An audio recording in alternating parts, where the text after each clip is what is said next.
I risultati che vengono dati dalla Guardia di Finanza come esito dell'attività operativa devono essere letti in positivo, cioè quando si parla di evasori o di frodi non significa che il sistema paese non funzioni bene, ma significa che esiste un apparato molto importante che è la Polizia Economico-Finanziaria, che è molto evoluta, la Polizia Economica e Finanziaria italiana, la Guardia di Finanza italiana, che consente appunto di avere un sistema paese sempre più efficace. Nel celebrare il 249esimo anniversario dalla fondazione della Guardia di Finanza, che quest'anno a Venezia si festeggia in Campo San Polo, il comandante regionale traccia il bilancio dell'attività svolta nel 2022 e primi mesi 2023.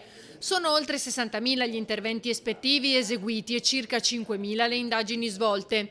Intensa l'attività di contrasto a frodi ed evasione fiscale, che ha portato a individuare 751 evasori totali, 5.000 lavoratori in nero e 62 casi internazionali. Il problema del cosiddetto tax gap è un problema diciamo abbastanza endemico per quanto riguarda l'Italia.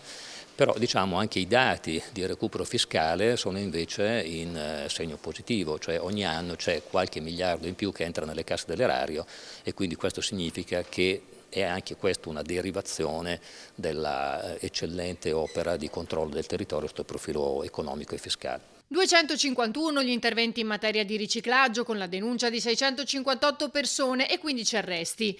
7 le indagini nell'ambito del contrasto al crimine organizzato e il controllo capillare per la tutela della spesa pubblica. I focus principali riguardano in questo periodo sicuramente tutta la cornice per consentire che i fondi pubblici di carattere nazionale e sovranazionale, in modo particolare i fondi del PNRR, possano essere spesi nel modo più opportuno, ma bisogna anche evitare che vi siano delle frodi, no? Ad esempio quelle abbiamo visto tutti, ne avete parlato ampiamente, delle frodi che vengono perpetrate per i bonus facciati. Su questo settore ci siamo sicuramente molto concentrati, ma ci siamo concentrati anche molto sul profilo della sicurezza sociale.